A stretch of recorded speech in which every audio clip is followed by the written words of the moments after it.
자, 아무리 공부를 많이 해도요, 지혜가 없는 사람이 참 많이 있는 것을 보게 됩니다. 지식은 많은데 지혜가 없는 사람이 있고요. 지식은 없는데 지혜가 많은 사람이 있어요.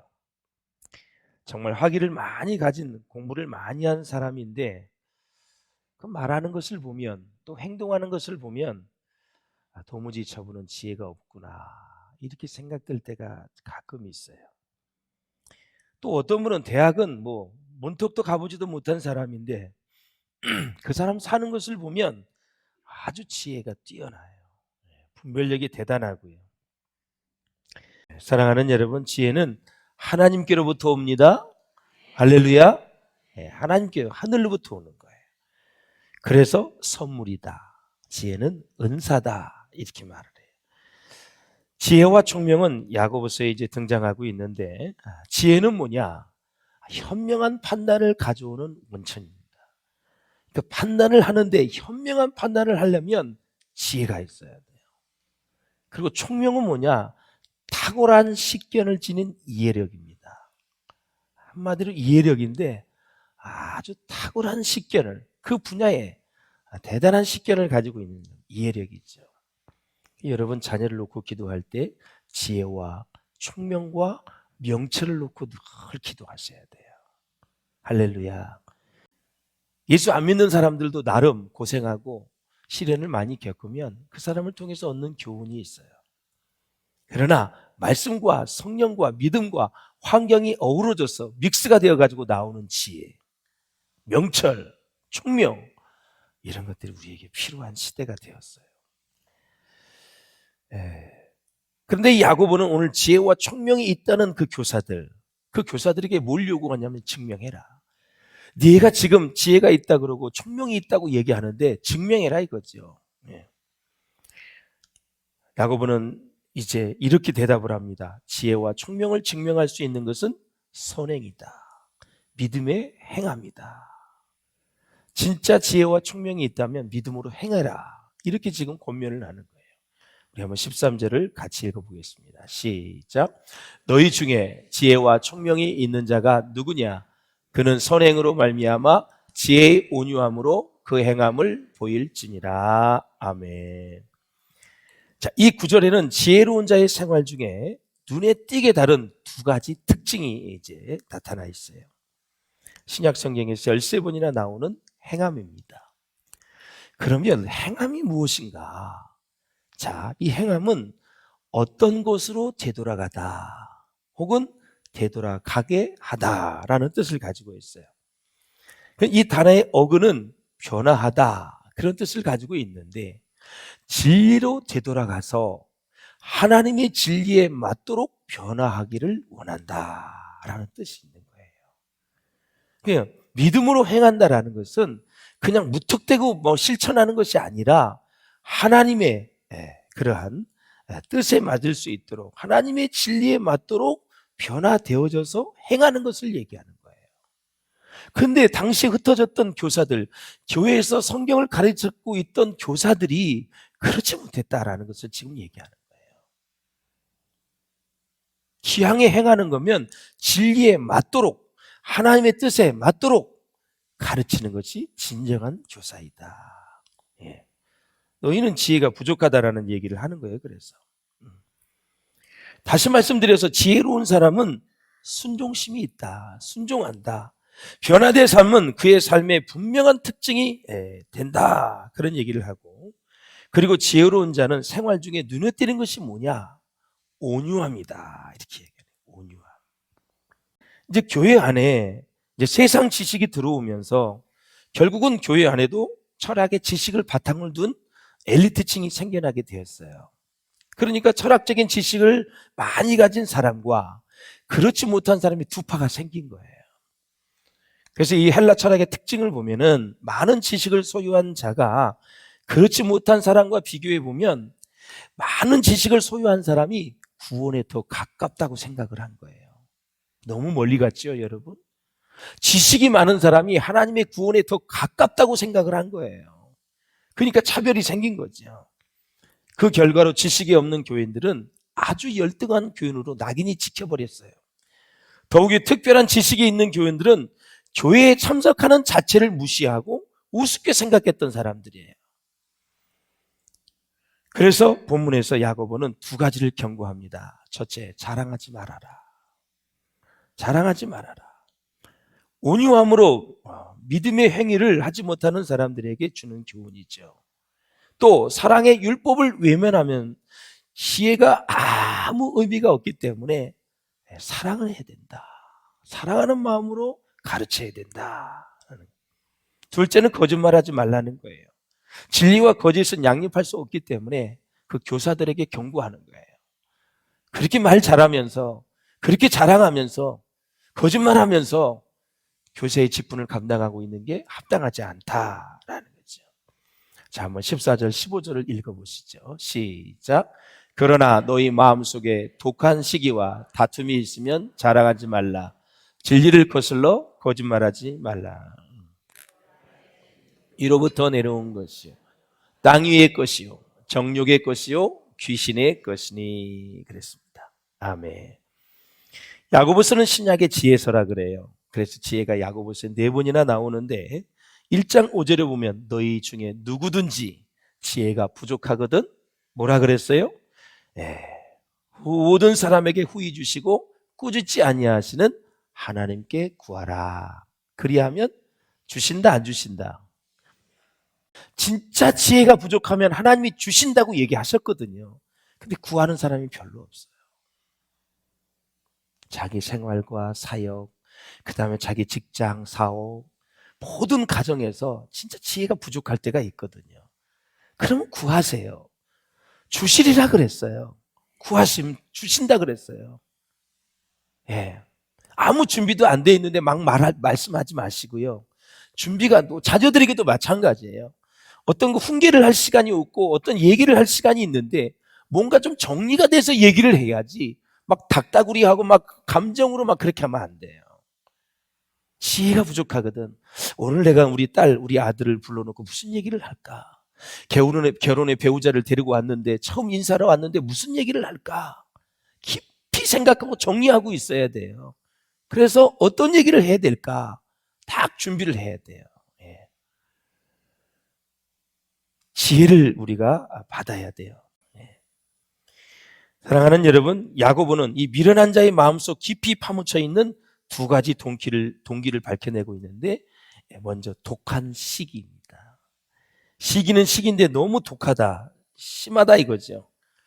이 본문에서 이게 보면은 원문에 보면 이 두 단어의 어근이 의미하는 것은 어떤 시기시냐면 쓰라림을 야기시키는 시기심이에요. 쓰라림. 그런데 시기심에는 두 종류가 있어요. 시샘과 시기가 있는데 이 두 단어가 비슷해 보이지만 사실은 전혀 다르지요. 시샘은 무엇이냐면 다른 사람이 가진 것을 자신은 소유하지 못했다는 이유로 안타까이 여길 때 느끼는 감정이에요. 이게 시샘이에요. 나는 없어, 저 사람은 있어. 거기서 오는 시샘이에요. 시샘. 저 사람은 갖고 있는데 나는 없는 거. 이건 어떨 때 마음 접으면 금방 넘어갈 수 있는데 더 큰 문제는 이제 시기예요. 시기. 시기가 뭐냐면 많은 것을 소유하고 있을 때 불안해하는 감정. 자신이 소유하고 있는 것을 다른 사람이 빼앗아 갈까 봐 두려워하기 때문에 생기는 감정을 얘기하는 거예요. 그래서 사랑하는 여러분, 시샘은 내 손에 쥔 것이 없기 때문에 일어나는 것이고 시기는 너무 많은 데서 비롯되는 거예요. 야고보는 미련한 자에 대해서 어떤 것을 잃을까 봐 시기하고 경계하고 두려워하는 모습으로 묘사를 합니다. 이러한 사람은 결국 비협동적이다. 경종심이 강해서 적대감을 일으키고 나중에는 교회 내에 분열을 일으킨다. 예. 교회 안에서도 이 시기심을 참 조심해야 돼요. 시기심. 예. 사람과의 관계 속에서 일어나는 거. 예.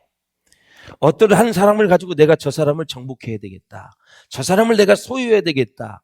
저 사람의 관심을 내가 다 받아야 되겠다고 생각하면 그때부터 시샘과 시기심이 동시에 일어나기 시작을 해요. 내가 친한 사람이 다른 사람하고 막 친할 때 막 이제 시기가 일어날 수도 있어요. 물건뿐만이 아니에요. 이게 사람 관계 속에서도 일어나는 거예요. 나는 저 사람하고 나하고만 친해야 되는데 다른 사람하고 자꾸 친해. 문제가 일어나는 거예요. 목사님은 나하고만 말아야 되는데 많은 성도들하고 얘기해. 열받아서 교회 나가는 사람이 있어요. 절대 그러시면 안 돼요. 목사는 여러분의 모두의 사람이에요. 할렐루야. 예, 부족한 종을 독점하자 하지 마세요. 예, 큰일 나요, 여러분. 이건 진중하게 말씀을 드리는 거예요. 영에 전혀 도움이 안 돼요. 처음에는 좋은 것 같지만 절대 그렇지 않아요. 소유하지 말고 섬기세요. 사랑해 주세요, 그냥. 할렐루야. 미련한 자의 마음속에 파묻혀 있는 두 번째는 이기적인 야망입니다. 이러한 마음속의 동기는 사람을 충동질해서 최고의 이제 자리를 탐나게 하죠.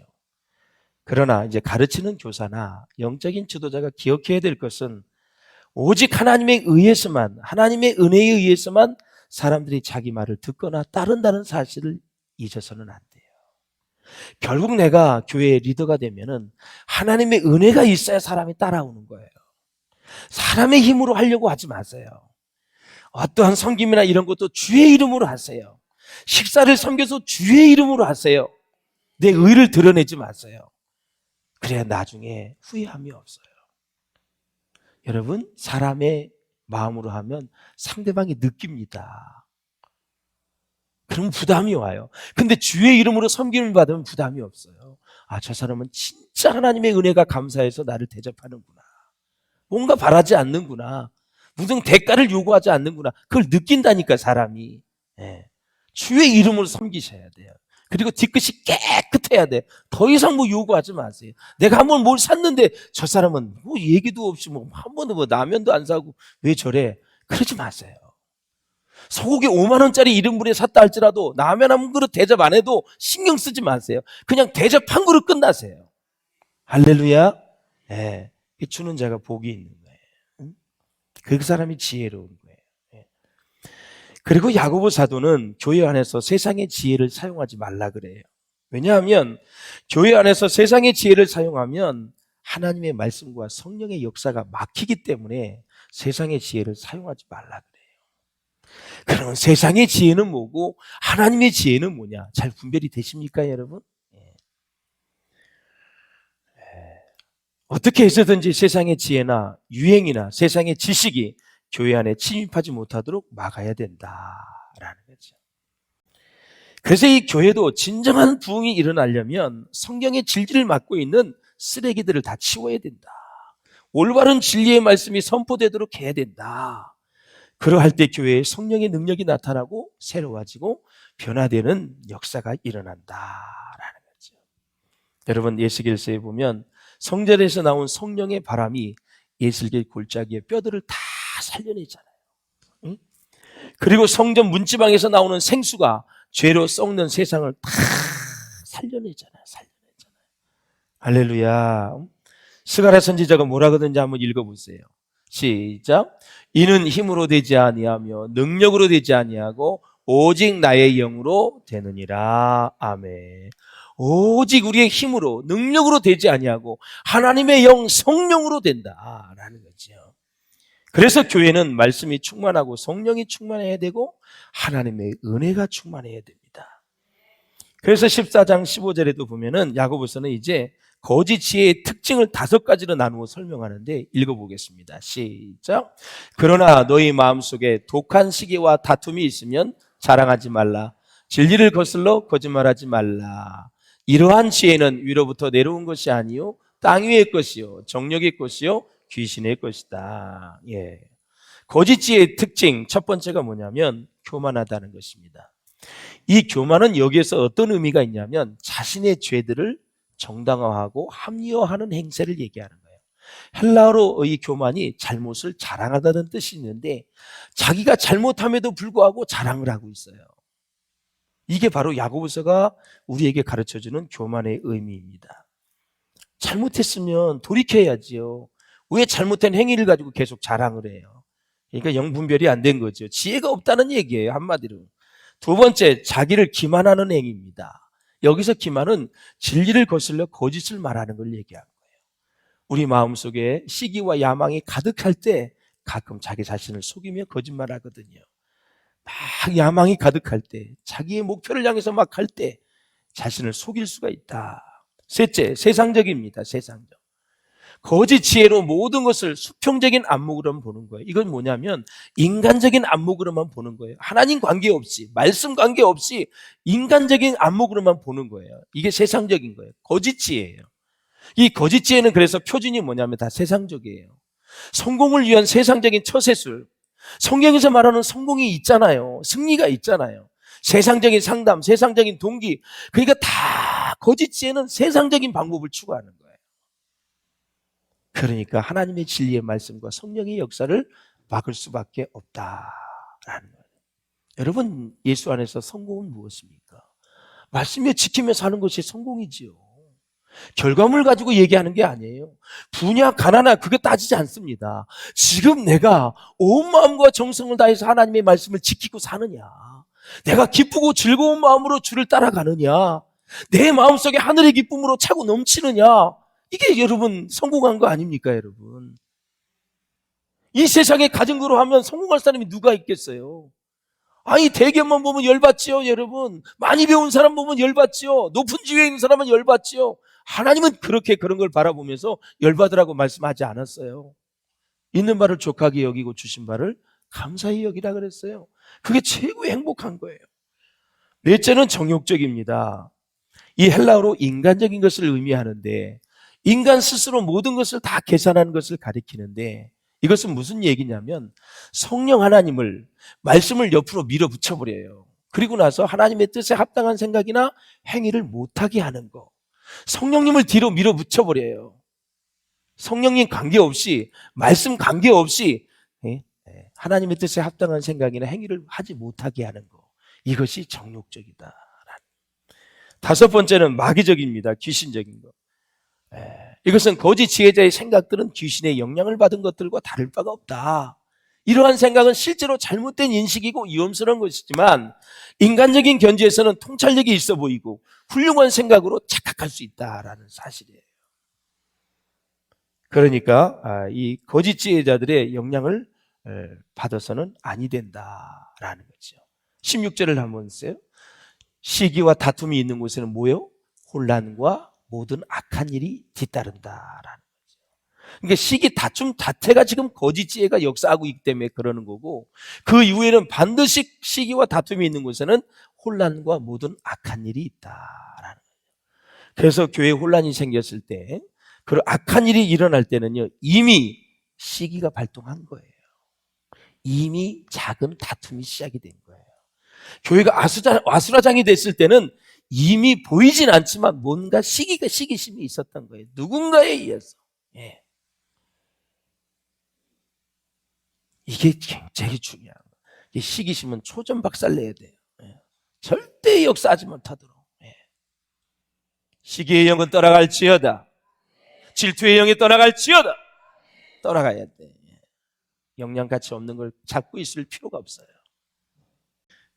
사랑하는 여러분, 시기는 그래서 우리가 피곤하게 사는 아주 몹쓸 것이다. 정리할 수 있기를 주의 이름으로 축원합니다.